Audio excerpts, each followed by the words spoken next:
Ireland, like many European countries, is seeing a growing number of asylum seekers. It's blaming the UK and its open border with the north for the influx. Can the two countries come to an agreement, or will the political standoff worsen?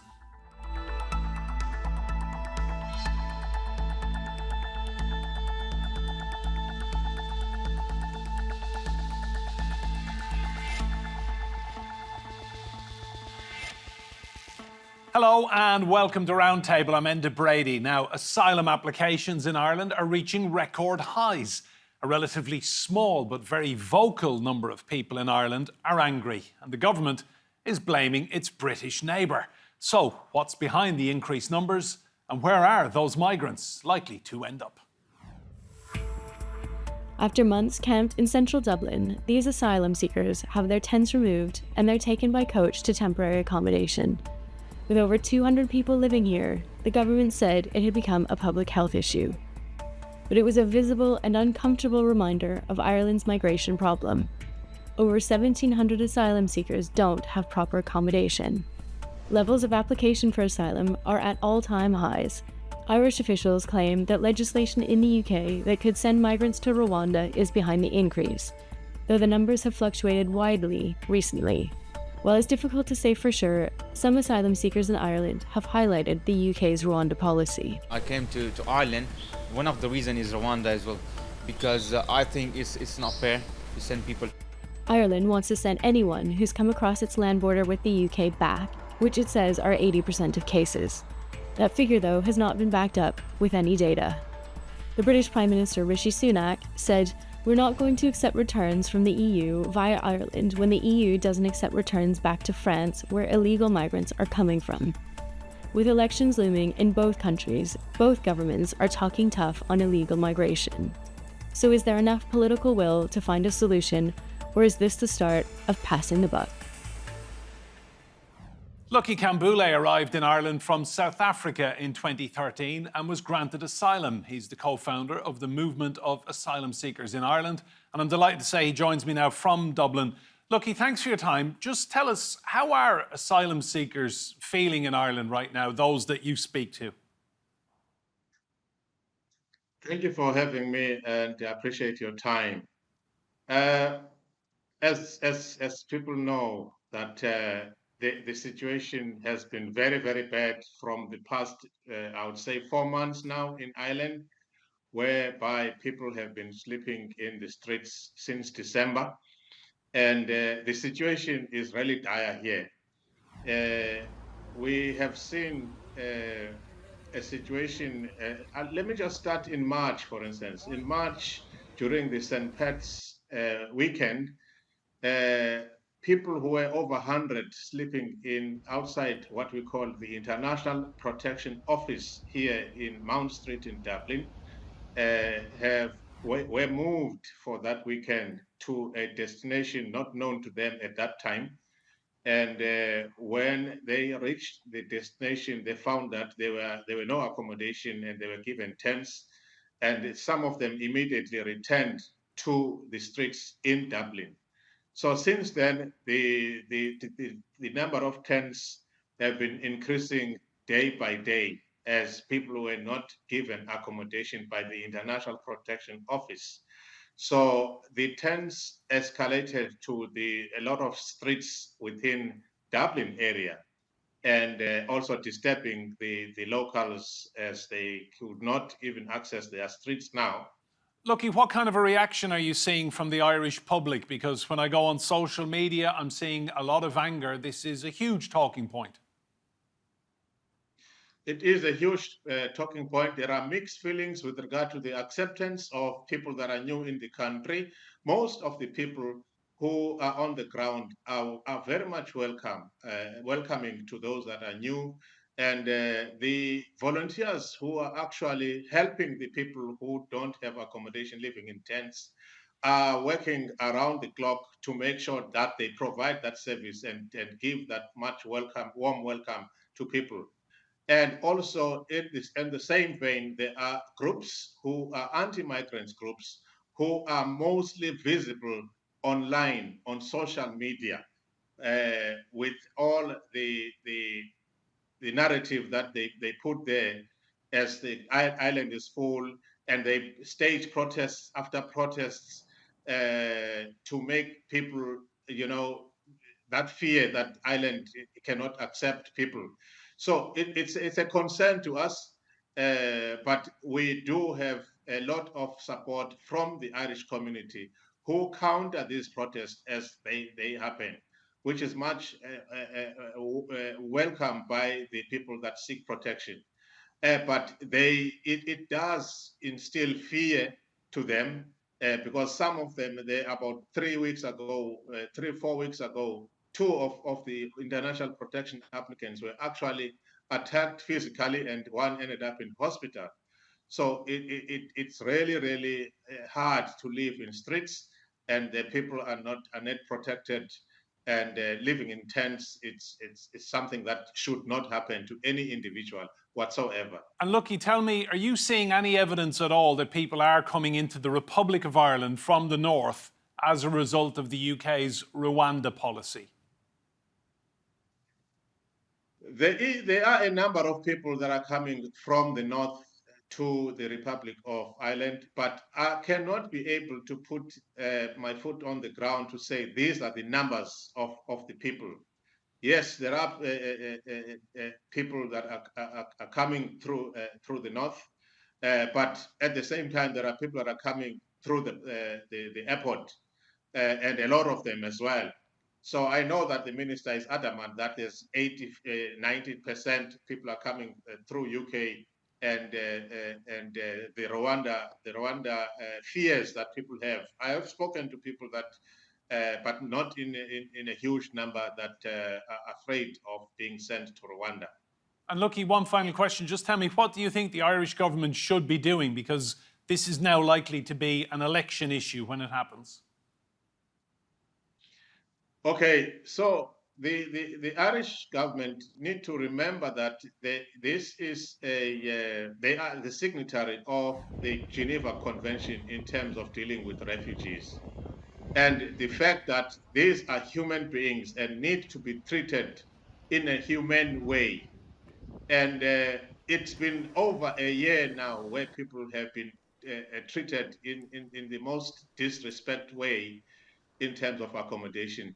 Irish have got the capacity to house people in a proper way, not into the streets. They need to put their resources in place to make sure that there is a plan that people who come in the country have somewhere to stay.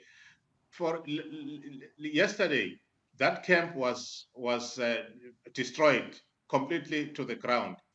But there isn't a plan that what about the people that are coming today, for instance? Where will the people go? Yesterday, we know about 30 people who were not moved to another destination, who ended up in the streets again.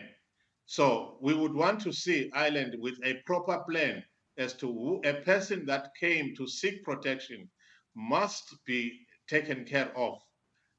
Not to be treated the way that it is happening at the moment.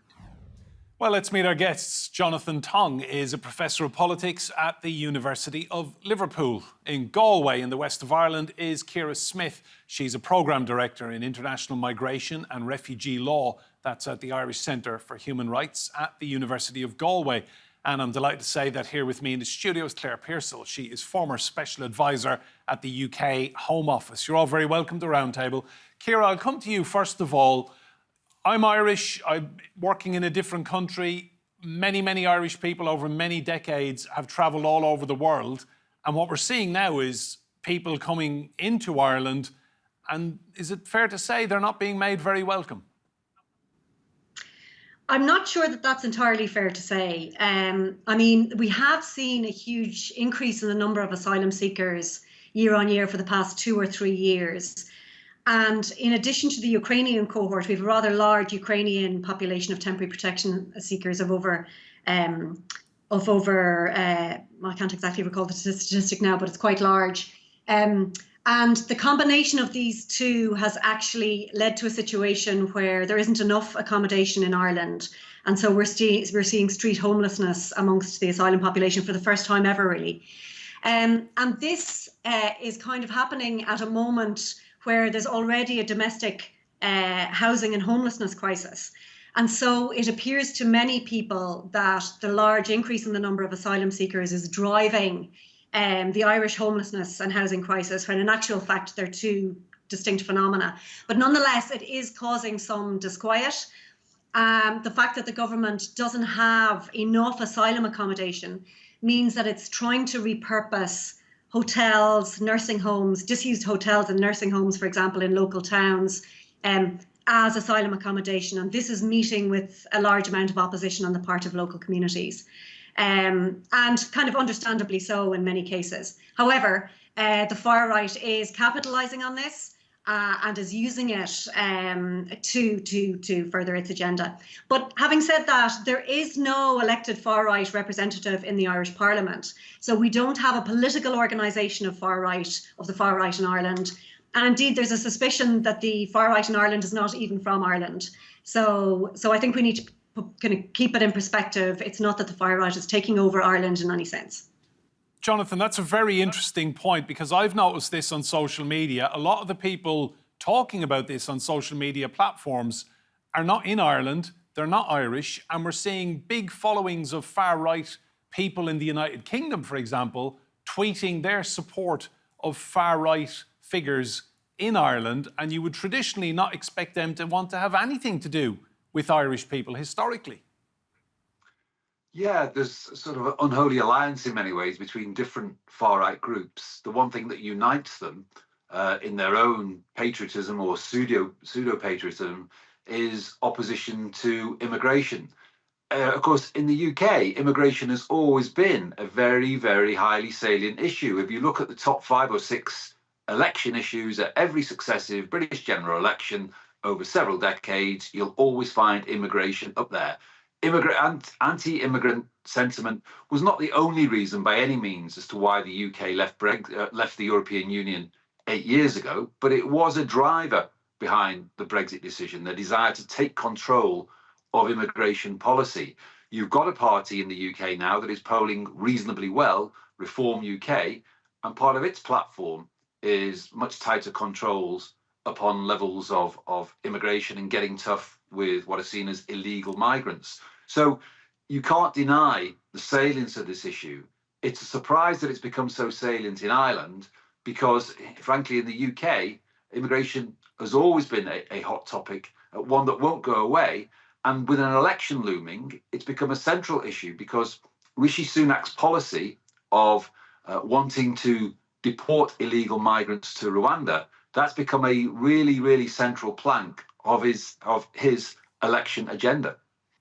Well, you mentioned the British Prime Minister Rishi Sunak. This was what he told the UK last week about his Rwanda policy and what he believes is now a success. Well, my honourable friend is absolutely right, Mr. Speaker. Our plan is working.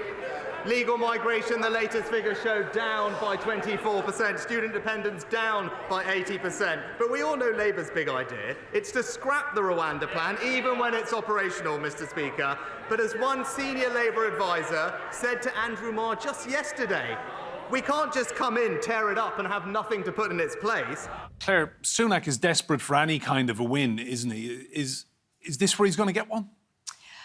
He hopes so. And I think the timing of any announcements to do with sending of somebody over to Rwanda, it was a voluntary removal. But it just is, the timing is so niche for the United Kingdom. It is ahead of a set of local elections, and it is also ahead of general election, which is to come in the next few months or so. So I think the timing is quite suspicious, if you want to look at it that way, but very, very helpful to him. Now, whether you can suggest that the Rwanda deterrent is working and that's why people are turning up in Ireland, I don't think you can. I think there will be some people who would already want to make that move over there, and it's now everybody is just going to be lumped together in these are only people that were going to be deported to Rwanda, and that's far too simple for the complex problem that we have in both countries. When you talk to people on the streets across the UK, this isn't a big issue, is it? I mean, people are worried about cost of living crisis, their mortgage payments, the health service, and Rwanda policy is lower down. It is. I think it depends where you are in the country, but it certainly doesn't come higher than sort of 4 or 5 on people's list of priorities. They really want to be able to gain access to healthcare, education, and for the cost of living, gas and electricity to come down. So the Rwanda plan, I think that people are generally fed up now. They've heard the government time after time saying we're going to stop the boats, we're going to take control of our borders, and all they see is a lot of money being spent and no results shown for it. So I think that the public are now just thinking, well, it's a lame duck, we're not going to see any difference here. And now they're pointing over to Ireland saying it's their problem, they can deal with it, we'll just carry on with our lives. And Ciara, that's very convenient, isn't it, for the UK government that they can effectively push this onto Ireland. And for people who aren't aware, there is no border in Ireland. You can drive from north to south, and the only thing that changes is kilometres into miles and vice versa. And you get the impression, Ciara, that there is glee in conservative circles in the UK that Ireland now has this problem.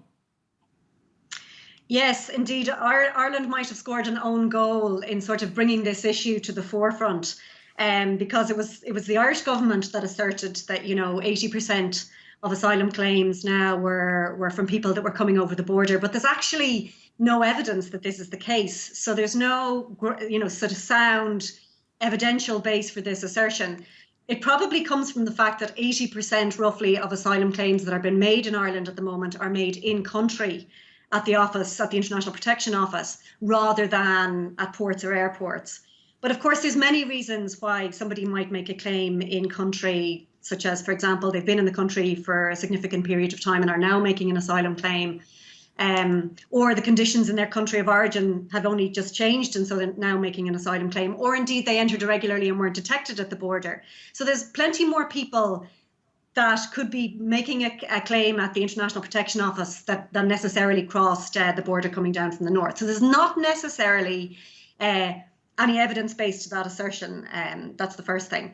And then, of course, the second thing is it's opened up now this big conversation about whether, if there are people coming over the border, they can be sent back to the UK. And of course, since Brexit, the UK is no longer party to the Dublin regulation, which allocates responsibility between EU member states for different asylum claims. And indeed, the Irish High Court held just last month that it was not possible anymore to send people back to the UK. Not actually because of the UK Rwanda deal, although that was part of the judgment, but mainly because our procedural rules for designating the UK as a safe third country were flawed and inconsistent with EU law and needed to be looked at again. Jonathan, we have an election in the United Kingdom definitely due to happen this year. Within the next 12 months, there has to be an election in Ireland as well. How much of all of this do you think is political posturing?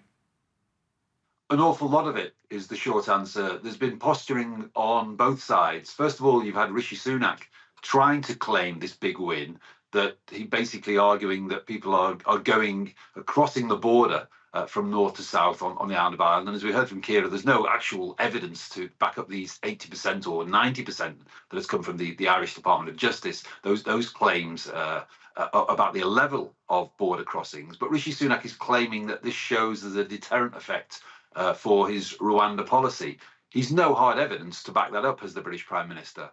On the Irish side, you've had this, we're going to return these illegal immigrants back to the UK posturing, which, as we've just heard, isn't a feasible strategy given what the Irish courts have said. So both governments have got their eye on the looming election. I mean, Rishi Sunak needs a big win given where he is trailing in the polls to Labour. And the Labour opposition in the UK say that they will reverse the Rwanda policy straight away. And that's actually a pledge that I don't think Labour would renege on. In terms of the popularity of Rishi Sunak's Rwanda policy, it tends to divide on party lines. The UK is pretty sharply divided on that. There's many on the opposition side who are absolutely appalled by the policy. A large majority of Labour supporters are opposed to the deport them to Rwanda policy. But the polling evidence also shows that a majority of Conservative supporters back the idea So I think it's about shoring up the Conservative core vote to some extent, this policy, notwithstanding its intrinsic merits or terrible flaws, whichever way you look at it. And then, as I say, you've got some posturing from the Irish government this week as well. So it's a pretty unedifying situation, trying to deal or failing to deal with what is a serious humanitarian situation.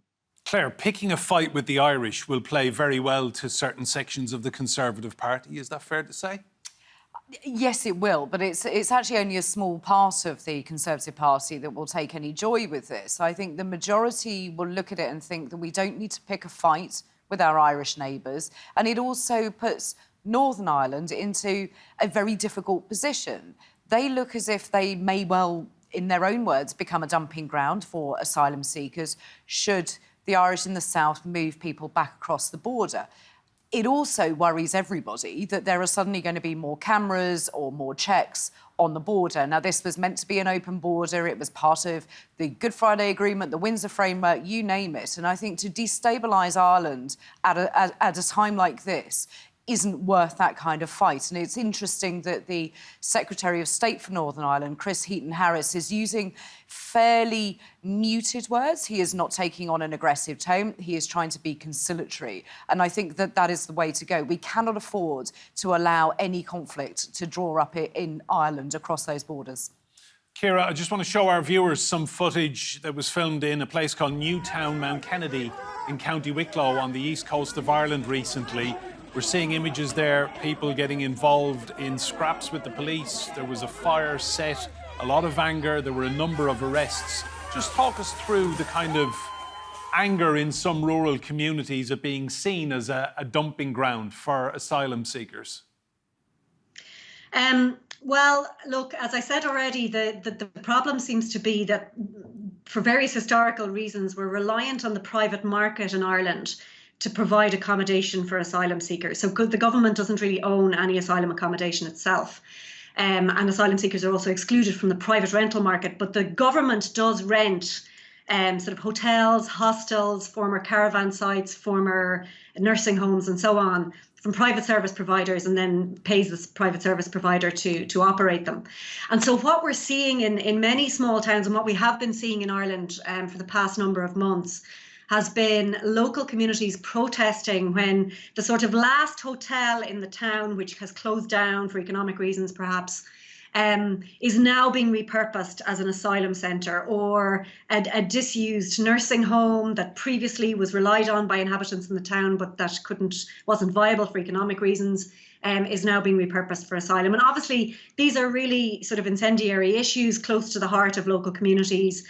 And another problem is that the government hasn't been great in consulting local communities in advance about its intentions to open up asylum accommodation. But I suppose the real underlying reason is this reliance on the private market. And what the government has signalled that it's going to try and do from now on is to build its own accommodation or repurpose state accommodation for asylum seekers, which would obviously be a much better way to go, but is going to take time to deliver and is not going to be, available today or tomorrow. Jonathan, I see on social media various different hashtags and slogans. Ireland for the Irish, Ireland is full, Ireland first, take back control. It's very Trumpian, all of this language. Yeah, and it does cause problems for all the political parties, both in Ireland and indeed in terms of the illegal migration to the UK. It causes problems for UK political parties. So in Ireland, you've had, the rise of far-right parties, not the rise electorally, though. It's really important to point that out. But, there have been difficulties in terms of how Fine Gael, how Fianna Fáil and how Sinn Féin can or should adapt to this, because it has risen. If you look at issue salience, immigration or migration has risen as an issue of importance quite considerably. If you look at the evidence from Ireland. In the UK, as I say, immigration has always been quite a salient issue. And there's always been the criticism from, at the moment, Reform UK, previously UKIP, that the government was never doing enough. Now, Rishi Sunak has responded to that as Prime Minister and created this Rwanda policy. I remain sceptical as to whether it's ever going to work. And I suspect that if the Conservatives lose the election, that'll be the last we hear of it. But nonetheless, he feels that he's onto an election winner. Remember, the Conservatives are fearful of losing votes on this issue to Reform UK. That tends to lead to a hardening of immigration policy. Claire, we're quite likely to see a change of government at some point this year in the United Kingdom with Keir Starmer so high in the polls, Labour coming in. What do you think he will do differently or perhaps even better? It is really hard because it's unclear what the policy of Labour is going to be. On the one hand, they said that they would scrap the Rwanda plan straight away. But in the last few days, there's certainly been a softening on that. And they've stated that that might not happen immediately. They would have to have a look at it properly. So there's a softening already on that. And you've got, yes, breaking the gangs, absolutely important. But that takes a lot of money and a lot of goodwill within the European Union, within the international community as a whole. So that's going to take some time to build up. So I don't think Labour really have got a proper plan with this one. I don't think the Conservative government have either. I'm not going to take a political side on this. I think it's been handled so incredibly badly. And people are missing the point that you need international cooperation. You need a proper basis on how you look at the numbers that are coming across, where people are coming from and why they're coming, before you can even start to draw up a policy. Ciara, Jonathan and Claire, as ever, thank you all so much for your insight. Remember, you can see more discussion and debate on our YouTube channel. Just search for Roundtable, TRT World. And if you like what you see there, please do hit that subscribe button. But for now, from me and Brady and all of the team here, goodbye and thank you for watching.